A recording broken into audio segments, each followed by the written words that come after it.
Hi all, അസ്സലാമു അലൈക്കും. Welcome back to Silna's kitchen.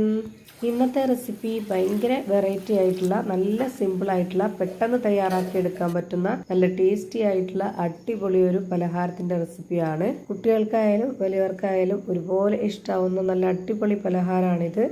ഈ പലഹാരത്തിന്റെ മുട്ട തയ്യാറാക്കി എടുക്കുന്നതും ഒരു പ്രത്യേക രീതിയിലാണ്. അതുപോലെ തന്നെ ഇതിന്റെ സ്കിന്ന് കഴിക്കാനാണെങ്കിലും പ്രത്യേക ടേസ്റ്റ് ആണ്. ആ ഒരു രീതിയിലാണ് ഇത് തയ്യാറാക്കി എടുത്തിട്ടുള്ളത്. ഇതെങ്ങനെയാണ് തയ്യാറാക്കിയെന്ന് അറിയാനായിട്ട് വീഡിയോ സ്കിപ്പ് ചെയ്യാതെ മുഴുവനായിട്ടൊന്ന് കണ്ടു നോക്കണേ.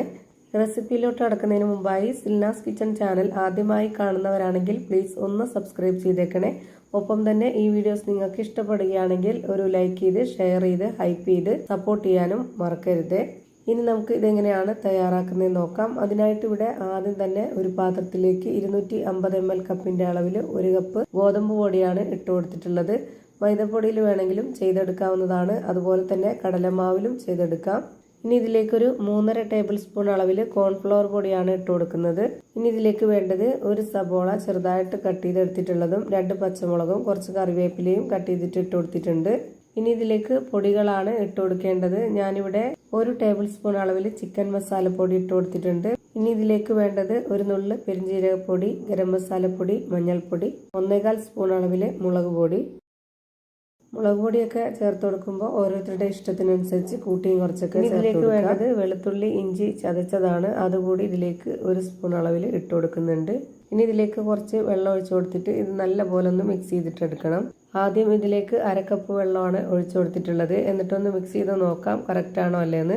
ഇപ്പൊ ഇതിലേക്ക് വീണ്ടും വെള്ളം വേണ്ടി വന്നിട്ടുണ്ട്. ഞാനിവിടെ 1/2 കപ്പ് അളവിലുള്ള വെള്ളവും കൂടെ എടുത്തിട്ടുണ്ട്. അതിന്റെ പകുതിയോളം ഒഴിച്ചു കൊടുത്തിട്ട് ഇതുപോലെ വീണ്ടും നന്നായിട്ട് മിക്സ് ചെയ്തെടുക്കുകയാണ്. ഒന്നിച്ച് വെള്ളം ഒഴിച്ചു കൊടുത്തു കഴിഞ്ഞാൽ കറക്റ്റ് പരുവം കിട്ടത്തില്ല. അതുകൊണ്ടാണ് ഇതുപോലെ ഘട്ടം ഘട്ടമായിട്ട് ഒഴിച്ചു കൊടുക്കുന്നത്. ഇതിലേക്ക് ആകെ വേണ്ടി വന്നിട്ടുള്ള വെള്ളം 1.25 കപ്പ് അളവിലുള്ള വെള്ളമാണ്. നമ്മുടെ ഈ ഒരു 1/2 കപ്പ് അളവിന്റെ മെഷർമെന്റ് കപ്പിലാണ് ഞാൻ കണക്ക് പറയുന്നത്. ഇത് കറക്റ്റ് ആണ്. ഈ ഒരു പരുവാണ് നമുക്ക് ആവശ്യമായിട്ടുള്ളത്. ഈ മാവിന്റെ പരുവം എന്ന് പറയുന്നത് ഒരുപാട് ടൈറ്റ് ആയിട്ടിരിക്കരുത്, കുറച്ച് ഇതുപോലെ ലൂസായിട്ടിരിക്കണം.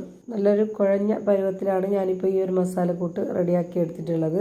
ഇനി ഇതിലേക്ക് ആവശ്യമായിട്ടുള്ളത് പുഴുങ്ങിയെടുത്ത മുട്ടയാണ്. ഞാനിവിടെ 6 എണ്ണം എടുത്തിട്ടുണ്ട്. ഇനി ഇതിലേക്ക് വേണ്ടിയിട്ട് ഒരു മസാല തയ്യാറാക്കാനുണ്ട്. അതിനായിട്ട് ഞാനിവിടെ ഒരു പ്ലേറ്റിലേക്ക് 1 ടേബിൾ സ്പൂണോളം ചിക്കൻ മസാലപ്പൊടി ഇട്ട് കൊടുത്തിട്ടുണ്ട്. പിന്നെ 1.25 സ്പൂണോളം മുളക് പൊടി ഇട്ട് കൊടുക്കാം.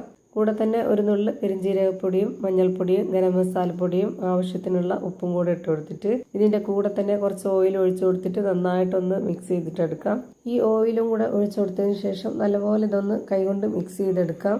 ആദ്യം ഒരു 2 ടേബിൾ സ്പൂണോളം ഓയിൽ ഒഴിച്ചു കൊടുത്തതിന് ശേഷം ഇതുപോലെ നന്നായിട്ടൊന്ന് മിക്സ് ചെയ്ത് കൊടുക്കുക. ഇപ്പോൾ ഇതൊന്നുകൂടി കുഴഞ്ഞു കിട്ടാനുണ്ട്. അതിനായിട്ട് ഞാൻ ഒരു 1/2 സ്പൂൺ കൂടി ഓയിൽ ഒഴിച്ചു കൊടുത്തിട്ടുണ്ട്.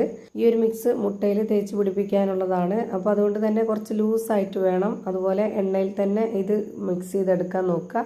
വെള്ളത്തിൽ മിക്സ് ചെയ്യരുത്. അപ്പോൾ ഇതിന് പ്രത്യേകിച്ച് ടേസ്റ്റ് ഒന്നും ഉണ്ടാവില്ല. ഇനി നമുക്ക് ഓരോ മുട്ടകളായിട്ട് എടുത്തിട്ട് ഇതുപോലെ മസാല ഫുള്ളായിട്ടൊന്ന് തേച്ച് പിടിപ്പിക്കണം. ഇതുപോലെ തന്നെ എല്ലാ മുട്ടയും എടുത്ത് ഈ ഒരു മസാലയെല്ലാം നല്ലപോലെ തേച്ച് പിടിപ്പിച്ചിട്ടുണ്ട്. ഇനി ഈ മുട്ടയിൽ ഈ മസാല എല്ലാം നന്നായിട്ട് പിടിക്കാൻ വേണ്ടിയിട്ട് നമുക്കിത് ഒന്ന് ചുട്ടെടുക്കണം. ഇനി ഈ മുട്ടയിൽ ഈ മസാല എല്ലാം പിടിക്കാനായിട്ട് ഇതൊന്ന് ചുട്ടെടുക്കണം. അതിനായിട്ട് ഞാനിവിടെ ഗ്യാസ് സ്റ്റവ് ഓൺ ആക്കിയിട്ടുണ്ട്. മുട്ട നമുക്കൊരു ഫോർക്ക് സ്പൂണിൽ കുത്തിയെടുത്തതിന് ശേഷം ഇതുപോലെ ഫ്ലെയിം ഓൺ ആക്കിയിട്ട് 1 മിനിറ്റ് നേരം ഇതൊന്ന് തിരിച്ചു മറിച്ചൊക്കെ ആക്കിയിട്ട് ഒന്ന് വേവിച്ചെടുക്കണം. ഇതിന്റെ ചൂട് തട്ടി വേവിക്കുക എന്നുള്ളതാണ്. ഈ മസാല ഡ്രൈ ആയിട്ട് ഇതിനകത്ത് ഒട്ടിപ്പിടിച്ചിട്ട് നല്ല രീതിയിൽ മസാലയൊക്കെ വെന്ത് വരുമ്പോൾ ഭയങ്കര ടേസ്റ്റ് ആണ്. ഈ ഒരു മുട്ട ഇതേപോലെ തന്നെ നമുക്ക് കഴിക്കാവുന്നതാണ്. ഇപ്പൊ ഞാനിവിടെ ഈ ഒരു 6 മുട്ടയും ഇതേ രീതിയിൽ തന്നെ ചെയ്തെടുത്തിട്ടുണ്ട്. ഇനി നമുക്ക് ഈ മുട്ട നേരത്തെ റെഡിയാക്കി വെച്ചിട്ടുള്ള ആ ഒരു മാവിലേക്ക് ഇട്ട് കൊടുത്തിട്ട് അത് ഫുള്ളായിട്ടൊന്ന് കോട്ട് ചെയ്തിട്ടെടുക്കണം. അതുപോലെ തന്നെ ഈ ഒരു മുട്ടയുടെ സ്കിന്നും കഴിക്കാനായിട്ട് ഒരു പ്രത്യേക ടേസ്റ്റ് ആണ്. ഇനി ഈ ഒരു മുട്ട നന്നായിട്ട് കവർ ചെയ്തിരിക്കുന്ന രീതിയിൽ ഇതുപോലെ നന്നായിട്ടൊന്ന് ഉരുട്ടിയെടുക്കണം. ഈ മുട്ട ഇതുപോലെ ചെയ്തെടുക്കുന്നതിന് മുമ്പായിട്ട് നമ്മുടെ കൈ ഒന്ന് വെള്ളത്തിൽ നനച്ചെടുക്കണം. അല്ലാന്നുണ്ടെങ്കിൽ ഇതുപോലെ ആക്കാൻ ബുദ്ധിമുട്ടായിരിക്കും. ഞാനിപ്പോൾ ഒരെണ്ണം ഇതേ രീതിയിൽ നല്ല ഷേപ്പ് ആക്കിയിട്ട് എടുത്തിട്ടുണ്ട്.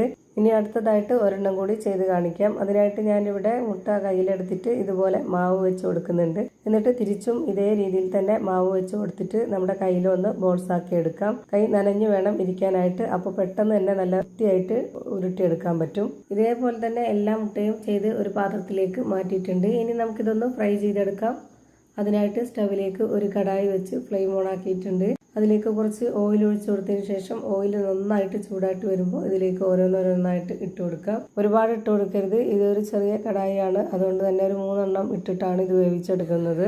ആദ്യം ഞാനിവിടെ ഒരു 3 എണ്ണം ഇട്ട് കൊടുത്തതിന് ശേഷം തിരിച്ചു മറിച്ചൊക്കെ ഇട്ട് കൊടുത്തിട്ട് വേവിച്ചെടുക്കുന്നുണ്ട്. ഒരുപാട് ഫ്ലെയിമിൽ വെച്ച് കൊടുക്കരുത്, ഒരു മീഡിയം ഫ്ലെയിമിൽ ഇട്ട് കൊടുത്തിട്ട് വേണം തിരിച്ചു മറിച്ചിട്ട് കൊടുത്തിട്ട് വേവിച്ചെടുക്കാനായിട്ട്. ഇവിടെ ആദ്യം ഇട്ട് കൊടുത്തത് ഒന്ന് തിരിച്ചിടാനായിട്ടുണ്ട്. ഇതെല്ലാം ഒന്ന് തിരിച്ചിട്ട് കൊടുക്കുന്നുണ്ട്. ഇതിൻ്റെ അകം പുറമൊക്കെ നന്നായിട്ട് വെന്ത് വരാനായിട്ട് ഒരു മീഡിയം ഫ്ലെയിമിലും ലോ ഫ്ലെയിമിലും ഇടയ്ക്കുള്ള ഫ്ലെയിമിൽ ഇട്ട് കൊടുത്തിട്ട് വേവിച്ചെടുക്കണം. ഒരുപാട് എണ്ണയൊന്നും കുടിക്കാത്ത ഒരു കിടിലൻ ടേസ്റ്റി ആയിട്ടുള്ള പലഹാരമാണ്. ഇതേപോലെ തന്നെ ഞാൻ എല്ലാം ഫ്രൈ ചെയ്ത് ഒരു പാത്രത്തിലേക്ക് മാറ്റിയിട്ടുണ്ട്. അപ്പോൾ ഇതാ മുട്ട കൊണ്ടുള്ള ഒരു അടിപൊളി പലഹാരം റെഡിയായി കിട്ടി. നല്ല ക്രിസ്പി ആയിട്ടാണ് പുറം ഭാഗം ഇരിക്കുന്നത്, അകംഭാഗം നല്ല സോഫ്റ്റ് ആയിട്ടാണ് ഇരിക്കുന്നത്. അതുപോലെ മസാലയൊക്കെ പിടിച്ചിട്ടുള്ള അകത്തുള്ള മുട്ട നല്ല ടേസ്റ്റുമാണ്. ഇനി ഇതിൻ്റെ അകം എങ്ങനെയാണ് ഇരിക്കുന്നതെന്ന് അറിയാനായിട്ട് ഇതൊന്ന് കട്ട് ചെയ്ത് കാണിക്കുന്നുണ്ട്. ഇതെങ്ങനെ ഒരുപാട് എണ്ണയൊന്നും കുടിക്കാത്ത നല്ല കിടിലൻ ടേസ്റ്റി ആയിട്ടുള്ള റെസിപ്പിയാണ്. ഇത്രയേ ഉള്ളൂ ഇന്നത്തെ വീഡിയോ ഇഷ്ടമായാൽ ലൈക്ക് ചെയ്യാനും കമൻറ്റ് ചെയ്യാനും ഷെയർ ചെയ്യാനും ഹൈപ്പ് ചെയ്യാനും മറക്കരുത്. അതുപോലെ തന്നെ ഞാനിടുന്ന പുതിയ വീഡിയോസ് നോട്ടിഫിക്കേഷനായിട്ട് കിട്ടുന്നതിന് വേണ്ടി സബ്സ്ക്രൈബ് ചെയ്ത് ബെല്ലൈക്കൺ അമർത്തി അതിൽ ഓൾ എന്ന ഓപ്ഷൻ എനേബിൾ ചെയ്ത് കൊടുക്കാനും മറക്കരുത്. പുതിയൊരു വീഡിയോയുമായി വീണ്ടും വരും. Thank you for watching.